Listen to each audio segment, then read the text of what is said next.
so we've got Ramair's lovely M2 and we are fitting the all new MMR PCM tuning box. So from stock, these deliver around about 460, 470 brake, and with the MMR PCM tuning box with 99 octane fuel, I'd expect to see around about 570 to 580 brake. The biggest issue with this platform, which many owners will know, tuning is really difficult. So you can't just plug it on the OBD port and tune it. So you have to send the ECU away for a FEM to unlock. You need the car here for about a week. It costs £1,200 just to have that done, plus the tuning. The big advantage of this is you plug it in, it takes an hour to fit, and that is it. And then when you sell the car, you can remove it, sell the car, and then sell the tuning box separately, or fit it to another G80. Theoretically, you can remove it, take it back to a dealer, and they can't trace it. We never guarantee that. There's obviously many ways of checking if a car's been tuned or not. As a company, wouldn't something that we guarantee, but technically, yes, you could remove it and your warranty still acts. So we'll do a before dyno and an after dyno, and then we'll see what it gives out. So, as with typical with all MMR products, the packaging is always great. And try and get through here. So, right. And first thing you see when you open up the box is the actual PCM box. Also, nice touch. They've got a carbon fibre backplate, so you can secure that under the bonnet. Underneath that is your cable and harness. So with these, they have the main plug which goes into the PCM box, and you've got three other. So you have the lower boost sensor, the upper boost sensor, and then one for the cam sensor timing, and that's all it needs for it to work. So yeah, so it intercepts the signals and the boost pressure sensors to basically tell the ECU it's running stock, when that in fact this is intercepting and it's running more than. You also get a block here as well, so you can remove that, put the block on, and it'll just run fully stock. So it's like a pass-through. Put it up. Everything's done from the top, so you can do this on your drive. And once you've done that, is you take the braces off. So you've got a few 13mm nuts on here. Take them off, take the engine cover off, and then the near side front intake, and remove that. One of the sensors, the most awkward one, is the one that's lower down on the front, but you can reach it from the top, which we'll show in a second once I get to that point. So, if you have a look at these cables, so they're all labelled A, B and C.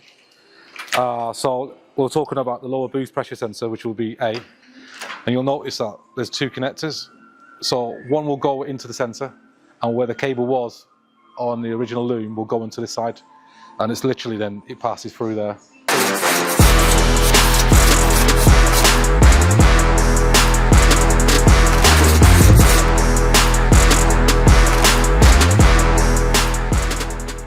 Yeah, so we've already got the lower boost pressure sensor fitted. That's the most awkward one. It's below the coolant pump. Now we've got the manifold boost pressure sensor that's been connected up. And now we're fitting the one for the cam sensor. Now this one is for a reference signal, so the race chip knows what RPM it's running at D, which is the third plug. The one that you've just took off goes onto one here, so you make sure you match it up, and that clips into place.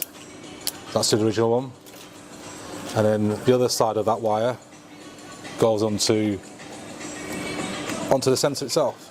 And that's it, and as simple as that. So that's all three plugs all connected up now. We'll now fit the PCM tuning box onto here, and then rebuild everything, make sure all the cables are out of the way, zip tie anything that sort of may get caught, and then get it running. You can see where there's a slot here, fits into this raised part here on the front brace. Then the original bolt that came off, you put back in again, screw that back in there. It's nice and neat. That's it.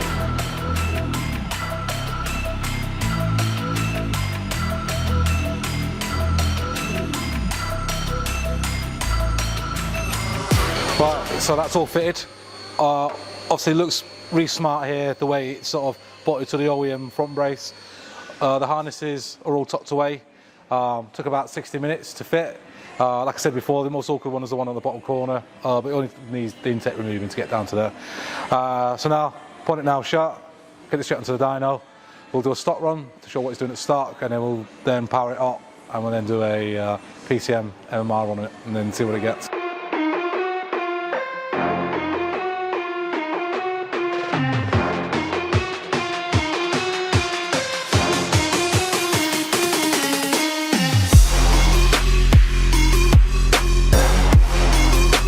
So, car's on the dyno, all strapped up, calibrated with the RPM on the roller. We do these in, should be in 6th gear, been a ZF8.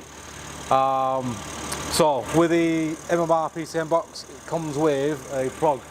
And the idea of that is it's a bypass, so you put that on and it'll be a totally stock car. So we'll do a run with that first, see what figures it's giving. Once that's done, we'll plug it back into this, and then we'll do another few more runs with that. So 6th gear on a ZF8 is 1:1 gear ratio, and that gives you the most accurate BHP and torque figures.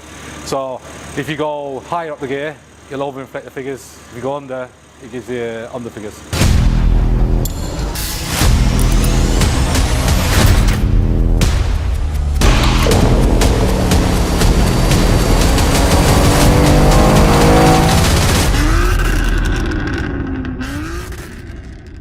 Right, all done. So I've done the dyno.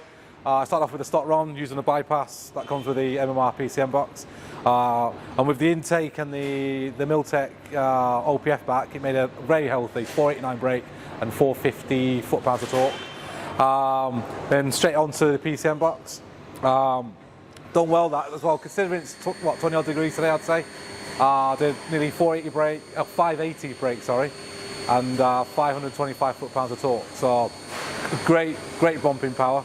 For something that only takes an hour to fit, it's quite an inexpensive way of adding power to the car.